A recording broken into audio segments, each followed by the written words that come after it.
Hi అండి. ఈ కథ నచ్చితే లైక్ చేసి సబ్స్క్రైబ్ చేసుకోవడం మర్చిపోవద్దు. రియాన్ తీసుకొని దూరంగా వెళ్ళిపోదాం అనుకుంటున్నావు.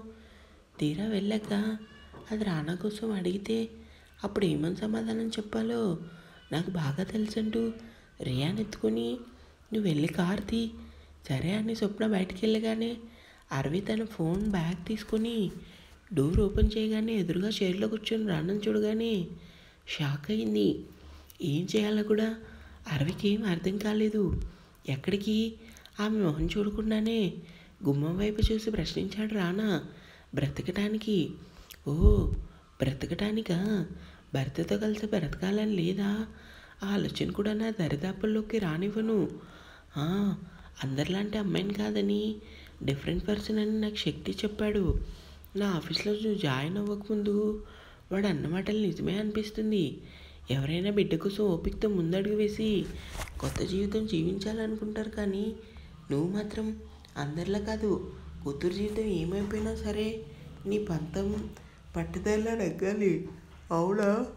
కళ్ళు ఎర్ర చేసి రానా అలా అనగానే అరవి బాధగా చూసి, ఇంక నన్ను వదలవా?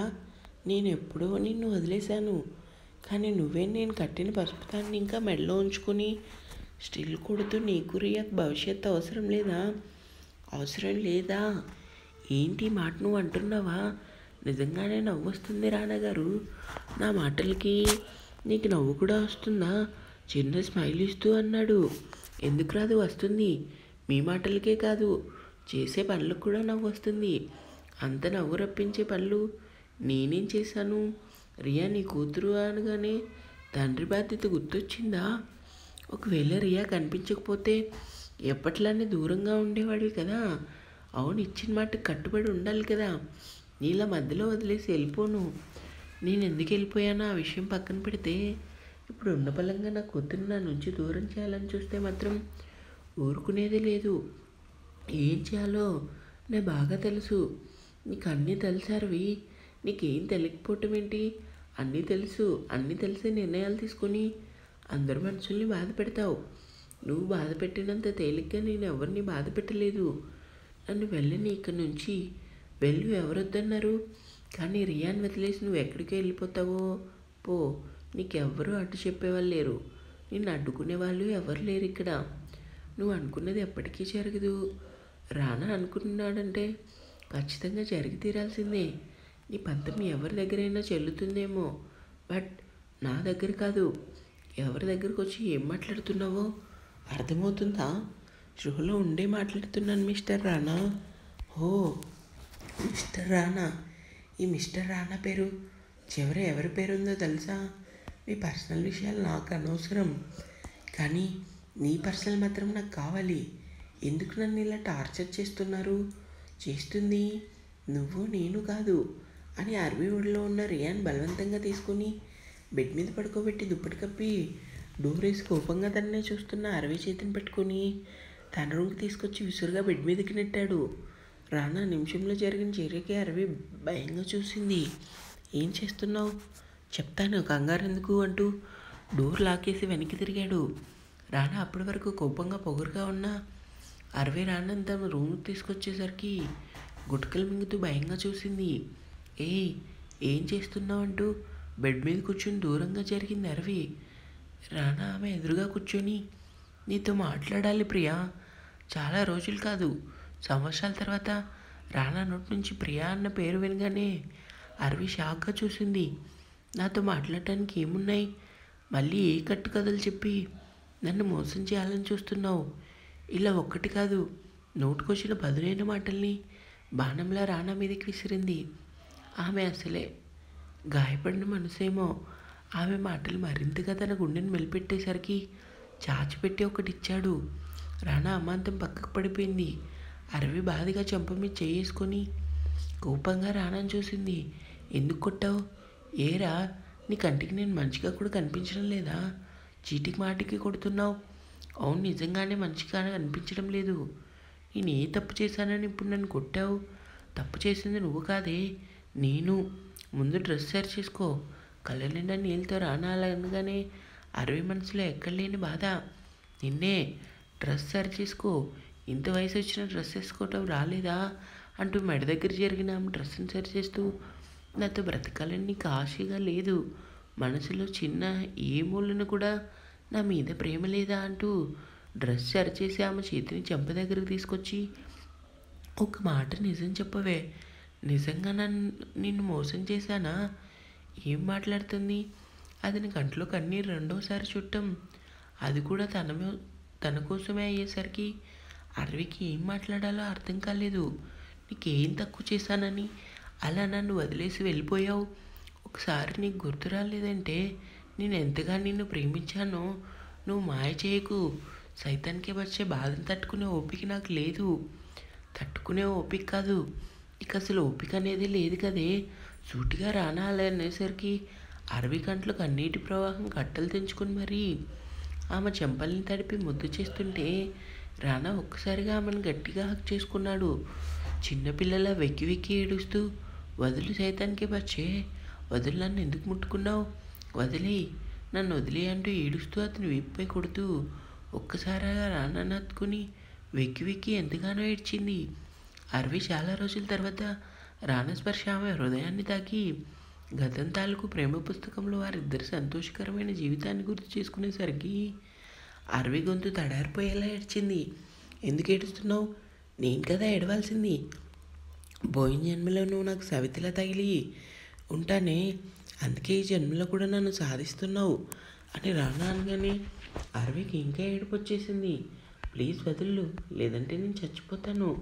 నువ్వు చచ్చిపోవాలని నేను పట్టుకుంది అని కాసేపు ఆ మెడపై పసిపాపలా వాలిపోయి కళ్ళు మూసుకున్నాడు రానా.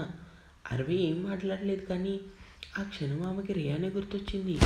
కాసేపటికి అరవిని వదిలి ఆమె చేతిని పట్టుకొని చాలా మటుకు అన్ని కోపాలు తగ్గించుకొని అడుగుతున్నాను రియాని, నేను చూసుకుంటాను, దాంతోపాటు నిన్ను కూడా.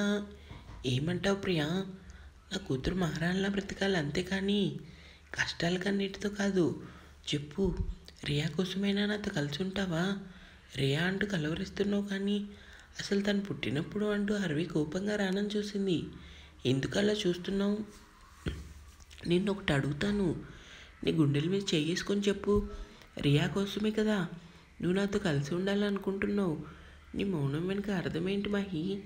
అవును, రియా కోసమే. అంటే నేను ఇష్టం లేదా? నీ మీద ప్రేమ లేకుండానే రియాకి తండ్రినయ్యానా? ఒకవేళ రియా కనిపించకపోతే నువ్వు ఎప్పటికీ నాకు దూరంగానే ఉండేవాడివా? అవును. కుండ బద్దలు కొట్టినట్టు రానా ముఖం మీదే సమాధానం చెప్పేసరికి అరవి మనసుని ఎవరో ముళ్ళుతో కూర్చున్నట్టయింది. ఏంటి సైతానికి వచ్చి నువ్వు మాట్లాడేది? నిజం మాట్లాడుతున్నాను. ఇప్పటికి కూడా నీతో కలిసి బ్రతకాలని ఎందుకు అనుకుంటున్నానో తెలుసా? నువ్వు అన్నట్టు రియా కోసమే. ఆ మాటకి అరవికి ఎక్కడలేని కోపం వచ్చేసింది. ఒక్కసారిగా రానా షర్ట్ కాలర్ పట్టుకొని, కూతురు కూతురు అంటున్నావు, వదిలేసి వెళ్ళిపోయాను, ఇప్పుడు కాపురానికి వచ్చేయి, సంతోషంగా బ్రతుకుదామంటున్నావు, కానీ భర్త పక్కన లేకపోతే ఎన్ని అవమానాలు నిందలు పడాలో నీకు తెలుసా? తండ్రి లేడని నాకు నాన్న కావాలి, ఎక్కడున్నాడంటూ నీ కూతురు నన్ను ప్రశ్నల మీద ప్రశ్నలు వేసినప్పుడు నేను ఎంత నలిగిపోయానో నీకేం తెలుసు? అసలు నిన్ను వదిలి వచ్చేసిన తర్వాత నా జీవితం ఎలా ఉందో తెలుసా? అన్ని బాధలు పడ్డానో తెలుసా? తెలుసా అంటున్నావు. ఇదంతా ఎవరు చేసుకున్నారు? నువ్వే కదా కావాలని చేసుకున్నావు. అవును, కావాలని చేసుకున్నాను. నా కర్మకాలి కావాలని చేసుకుని ఒంటరిదాన్ని అయిపోయానంటే ఏడుస్తూ వదిలేసి వెళ్ళిపోయానన్న కోపంతో ఉన్నావే, కానీ కనీసం నేను ఎక్కడున్నాను, అసలు బ్రతుకున్నానా లేదా, రోజుకి ఒక్కసారి కూడా నేను గుర్తు రాలేదా? ఇప్పుడు కూడా నీ కూతురు కోసమే నాతో బ్రతకడానికి సిద్ధపడ్డావు, కానీ నా మీద ప్రేమతో కాదు. నీ మాటలకి నా మనసు ఎంత రగిలిపోతుందో తెలుసా? రగిలిపోతుందా అంటూ అరవి చేతిని పట్టుకుని పైకి లేపి, ఒకసారి నాతో పాటురా. ఎక్కడికి? చెప్తాను రా అని ఆమెను తన పర్సనల్ రూమ్ తీసుకొచ్చి డోర్ లాకేసి లైట్ ఆన్ చేశాడు. రానా రూమ్ నిండా అరవి రానా కలిసి ఉన్న ఫోటోలో, దానికి తోడు ఎదురుగా వాళ్ళకి రానా అరవి కిస్ చేసుకుంటున్న ఫోటో చూడగానే అరవి బాధగా రానాని చూసింది. ఆమె చేతిని పట్టుకుని సోఫాలో కూర్చోబెట్టి ఎదురుగా ఉన్న కట్టెను పక్క జరిపి ఆ టీవీ ఆన్ చేశాడు. ఏంటిది? ఏంటని చూడు, నిన్న కూతురు దగ్గరికి వెళ్తున్నాను. పిచ్చి పిచ్చిగా ఉందా? పిచ్చి నాకో లేదంటే నీకు ఆ వీడియో చూశాక నీకు బాగా అర్థమవుతుంది. అంతేకాదు నేను అన్నాను కదా రియా కోసమే నీతో కలిసి బ్రతుకుతాను అని. అలా ఎందుకన్నానో కూడా నీకు అర్థమవుతుంది. పాప ఒక్కతే రూమ్లో ఉంది. నేను వెళ్తున్నానని రానా కోపంగా రియా రూమ్కి వచ్చాడు.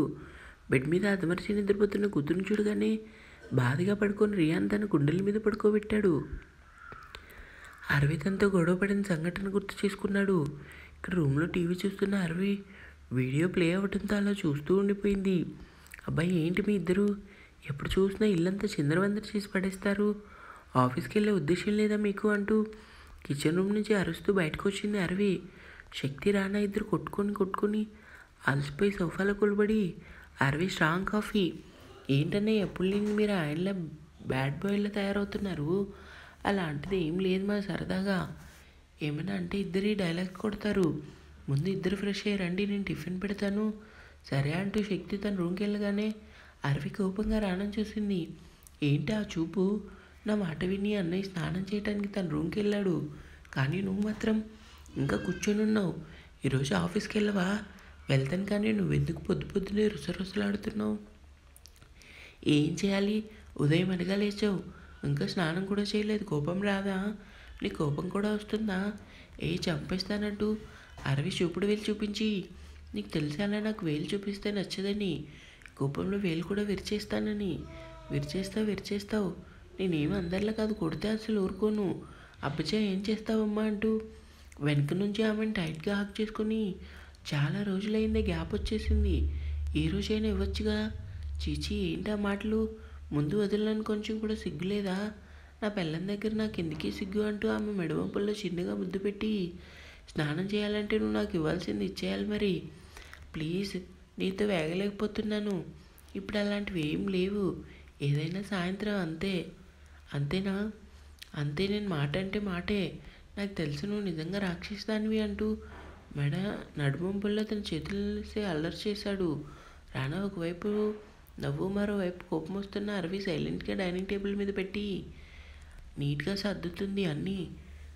నీలో అసలు రొమాంటిక్ యాంగిల్ అనేదే లేదా అయితే ఏంటి ఇప్పుడు? స్నానం చేస్తావా చేయవా అంటూ చేతిలో ఉన్న ప్లేట్ పక్కన పెట్టి కోపంగా రానా వైపుకి తిరిగింది.